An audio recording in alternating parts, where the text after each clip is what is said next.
When the Aztecs stormed into the Valley of Mexico in the early 1400s, they didn't just conquer land, they cosplayed as their cultural idols, the Toltec. To hear the Aztec tell it, the Toltecs were basically Mesoamerican superheroes. All good, all perfect, all marvelous.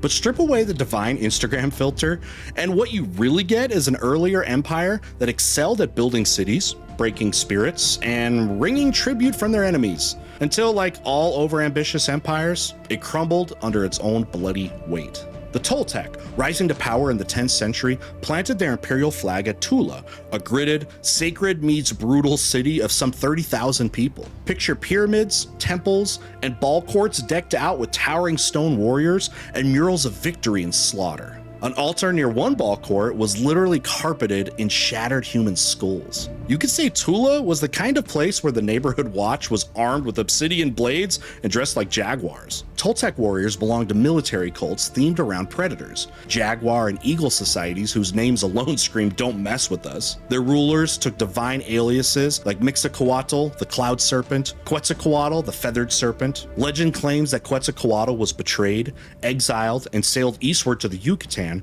where the Maya also remembered a serpent named Conqueror invading right around 1000 AD. Coincidence? Maybe.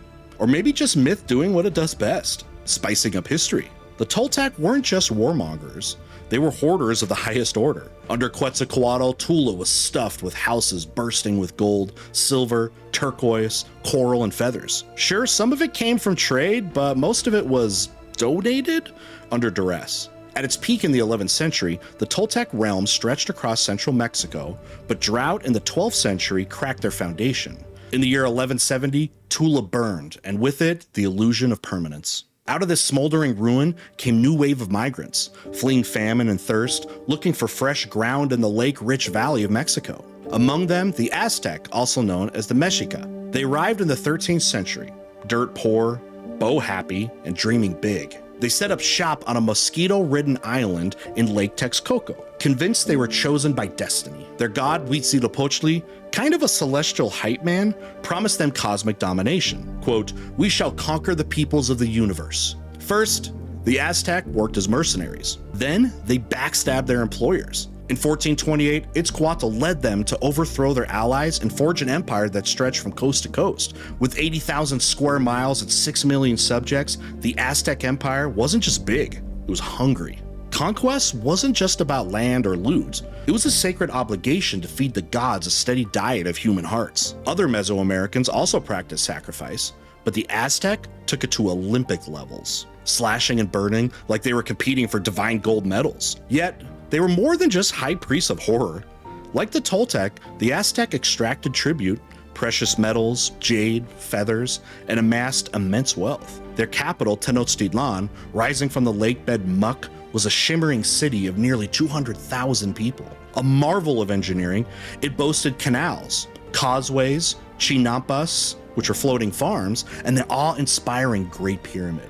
When the Spanish showed up in 1519, they thought they'd hallucinated a Venice with better architecture. Tenochtitlan's twin city, Tlatelolco, was home to a marketplace that put European bazaars to shame. Bernal Diaz, Hernán Cortés' chronicler, wrote, "We were astounded. Tens of thousands traded everything from obsidian tools to cocoa beans to slaves marched in chains. Merchants even used goose quills stuffed with gold as currency. And while Rome had gladiators, the Aztec had vendor inspections and courthouse arbitrations. Civilization!" Elite traders traveled far and wide, some doubling as spies. They paid taxes, gave rulers intelligence, and climbed the social ladder. And those rulers lived like Mesoamerican rock stars. Moctezuma II, who met the Spanish with fatal politeness, lived in a palace with 300 rooms, exotic zoos, libraries, and botanical gardens. When nobles addressed him, they went barefoot, eyes down, calling him, quote, Lord, my great lord." He dined behind a screen like a sacred influencer and paraded underneath a feathered canopy, because subtlety is for the weak. Succession wasn't just family inheritance.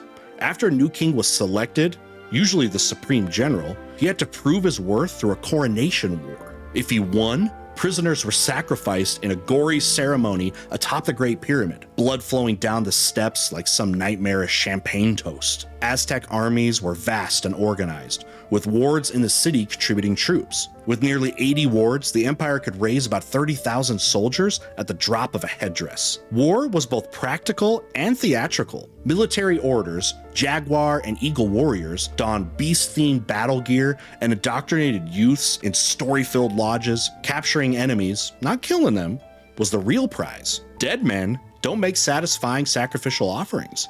Even commoners could rise in status by catching 4 foes, earning cotton clothes, sandals, and palace access. Death by war or sacrifice was considered a flowery death, romantic, if you ignored the screaming. Campaigns began with conch shell fanfare and god banners.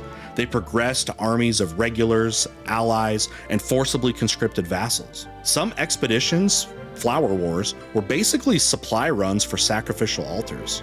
And yet, despite all the pageantry, things sometimes went sideways. King Tisoc flopped spectacularly during his coronation war, limping home with only 40 captives. His reign was a public relations disaster, and 5 years later he was allegedly poisoned, possibly by his brother Ahuitzotl, who overcorrected in the most Aztec way possible. Ahuitzotl's coronation featured the sacrifice of 20,000 captives. That's not a typo. Priests ripped their hearts from chests with obsidian blades, flung corpses down temple stairs, and mounted skulls on racks. All this done with the utmost reverence, of course. Priests believed they were sustaining the cosmos. Some victims were honored, even pampered before death. One man selected to embody the war god was given wives, glory, and godlike status, until his very punctual demise. Other sacrifices were less poetic. Springtime rituals in Jipe Toltec involved flaying victims and wearing their skins for 20 days. Bernal Diaz, never one to understate horror, said the priests, quote, smelled like dead dogs. When not cutting hearts or wearing skin suits, priests were scholars, astronomers, and record keepers. They tracked 2 interlocking calendars, a 260-day ceremonial cycle, and a 365-day solar year. Every 52 years, they aligned in an event so momentous it demanded all fires be extinguished and a fresh one kindled on a sacrificial chest atop an extinct volcano. A bit excessive, maybe, but effective. For Aztec society, rituals created cohesion. Commoners could rise, warriors could shine. But there were no Roman-style assimilation of conquered peoples, just tribute, fear, and sacrificial quotas. That didn't earn much goodwill. When Hernán Cortés arrived, local tribes practically handed him a how to topple an empire manual. In the end, the Aztec, like the Toltec before them, were devoured by the very machine they built. Their blood-soaked glory, forged through conquest and devotion, ultimately ensured their downfall, whether by Spanish steel or the fury of their own oppressed. Because if you spend enough time playing God, it seems that eventually someone shows up with a cross and a cannon.